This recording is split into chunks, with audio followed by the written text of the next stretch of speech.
Hai guys, welcome back dengan channel Artificial and Facts. Pada saat ini saya akan menjelaskan materi tentang analisis regresi berganda dengan menerapkannya di dalam software SPSS. Jadi teman-teman, sekedar informasi, SPS itu adalah program komputer yang dipakai untuk analisis statistika. Tapi sebelum kita lanjut untuk pembahasan ini, jangan lupa like, share, and comment video ini ya guys. Apa itu regresi? Regresi adalah metode analisis statistik yang digunakan untuk melihat hubungan antara dua atau lebih variabel.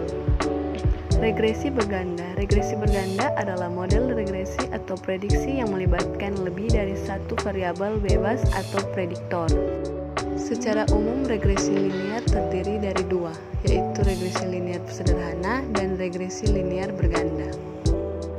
Perbedaan antara regresi sederhana dengan regresi berganda, jika dalam regresi sederhana jumlah variabel bebas yang digunakan untuk memprediksikan variabel tergantung hanya satu, maka regresi berganda jumlah variabel bebas digunakan untuk memprediksi variabel tergantung lebih dari satu. Adapun tujuan dari analisis regresi berganda adalah untuk mengetahui seberapa besar pengaruh variabel bebas atau X terhadap variabel terikat atau Y. 14.2 Analisis regresi berganda. Bentuk deskriptif yang umum dari persamaan linear berganda terlihat dalam persamaan berikut. Kita menggunakan simbol K untuk mewakili jumlah variabel bebas. Nilai K dapat berupa sembarang bilangan bulat positif. Persamaan umum regresi berganda. Rumus Y sama dengan A tambah B1 X1 tambah B2 X2 tambah B3 X3 dan seterusnya. Keterangan A sama dengan titik potong, yaitu nilai Y ketika seluruh X sama dengan 0. B1 sama dengan jumlah perubahan Y ketika X1 bertambah 1 unit dengan nilai keseluruhan variabel lainnya tetap konstan. Analisis regresi menggambarkan dan menguji hubungan antara variabel terikat Y dengan suatu X. Hubungan antara Y dan X secara grafis digambarkan oleh sebuah garis. Ketika terdapat dua variabel bebas, persamaan regresinya adalah Y sama dengan A tambah B1 X1 tambah B2 X2. Jika analisis regresi berganda mencakup lebih dari dua variabel bebas, maka tidak dapat digunakan grafik untuk menggambarkan analisis karena grafik hanya terbatas 3 dimensi. Untuk menggambarkan penafsiran titik potong beserta dua koefisien regresi, andaikan terdapat sebuah mobil yang dapat menempuh jarak dalam satuan mil per galon bensin yang berbanding lurus dengan nilai oktana, bensin yang sedang digunakan X1 dan berbanding terbalik dengan berat mobil X2.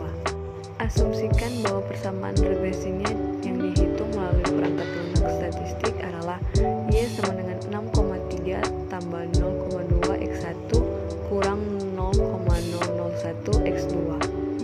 Nilai titik potong sebesar 6,3 menunjukkan persamaan regresi yang bersinggungan dengan sumbu Y di titik 6,3 ketika X1 dan X2 sama dengan 0. Tentunya tidak masuk akal jika ada mobil yang tidak memiliki berat 0 dan yang menggunakan bensin tanpa oktana. Penting untuk diingat bahwa persamaan regresi tidak digunakan secara umum di luar kisaran nilai sampel.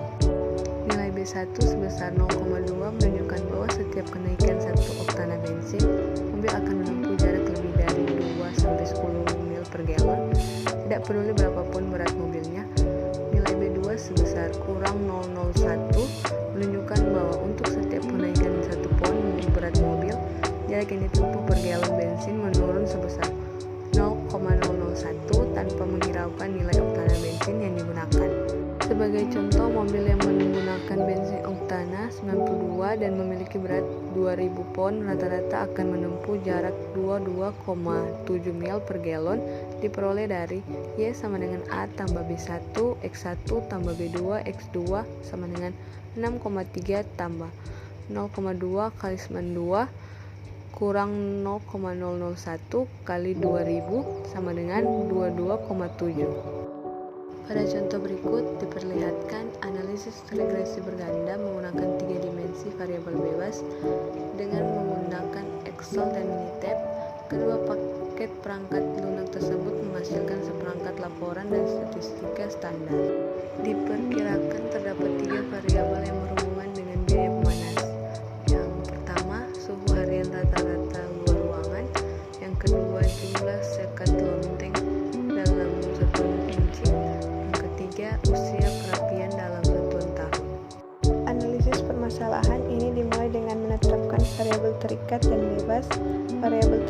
Selanjutnya adalah biaya pemanas pada bulan Januari yang dilambangkan dengan Y.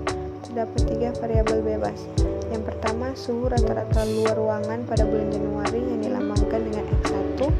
Yang kedua, jumlah sekat lonteng dalam satuan inci yang dilambangkan dengan X2. Yang ketiga, usia perapian dalam satuan tahun yang dilambangkan dengan X3.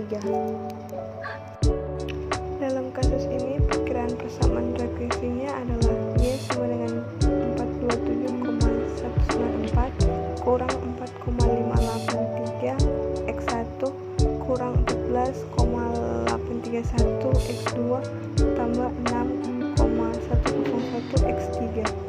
Dengan memasukkan nilai tersebut terhadap variabel bebas, maka diperoleh Y sama dengan 427,194 kurang 4,583 kali 30 kurang 14,831 kali 5 tambah 6,101 kali 10 sama dengan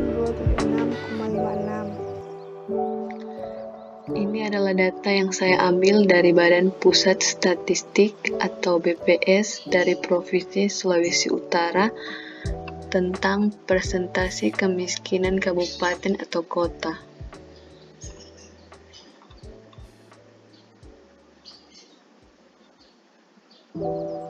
Nah, untuk menjawab data sebelumnya, kita mencoba menghitung menggunakan software SPSS. Berikut ini adalah cara menghitung menggunakan SPSS. Langkah yang pertama, kita klik data view, lalu input data yang akan kita hitung. Langkah yang kedua, kita klik variabel view, lalu memasukkan variabel statistiknya.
Lalu langkah yang ketiga, kita klik analyze, lalu regression, lalu linear.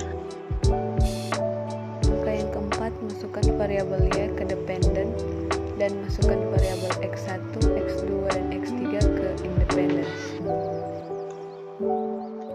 Maka inilah hasil output dari SPS-nya.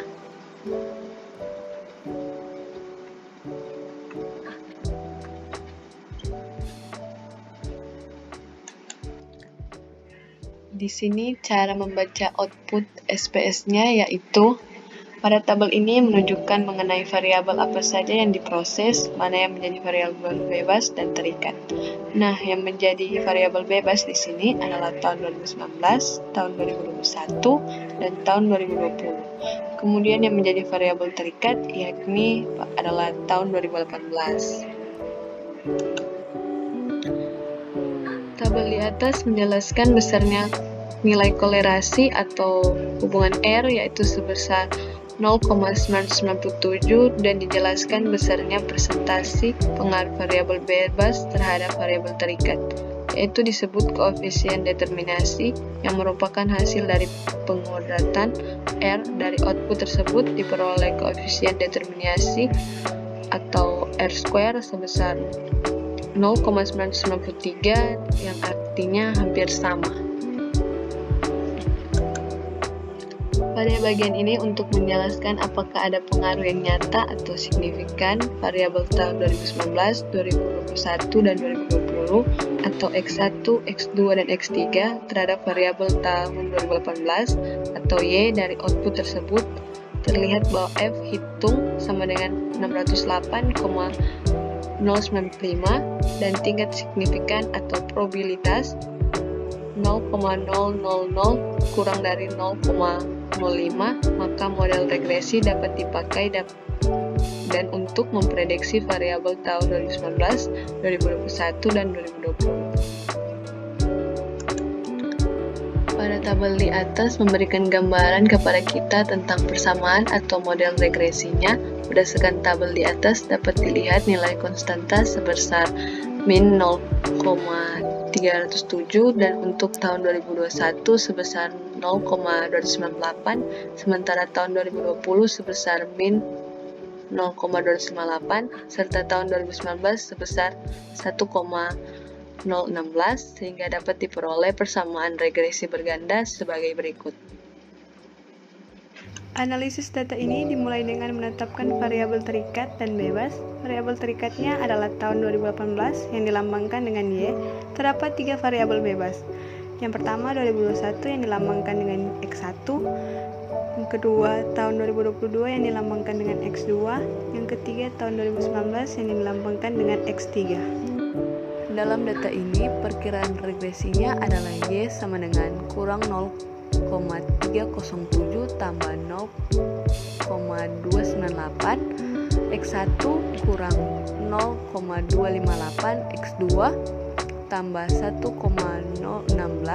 X3 sekarang dapat diperkirakan atau diprediksi 3 tahun persentase kemiskinan pada kabupaten atau kota pada tahun 2021, 2020, dan 2019. Dengan memasukkan nilai tersebut terhadap variabel bebas, maka diperoleh Y sama dengan kurang 0,307 tambah 0,298 kali 9 kurang 0,258 kali 7 tambah 1,016 kali 6 sama dengan 6,665. Perkiraan persentase kemiskinan pada kabupaten atau kota pada tahun 2021, 2020, dan 2019 adalah sebanyak 6,665. Oke, baiklah, sekian dulu pembahasan kita mengenai materi ini. Dan jangan lupa untuk like, share, and comment video ini ya guys.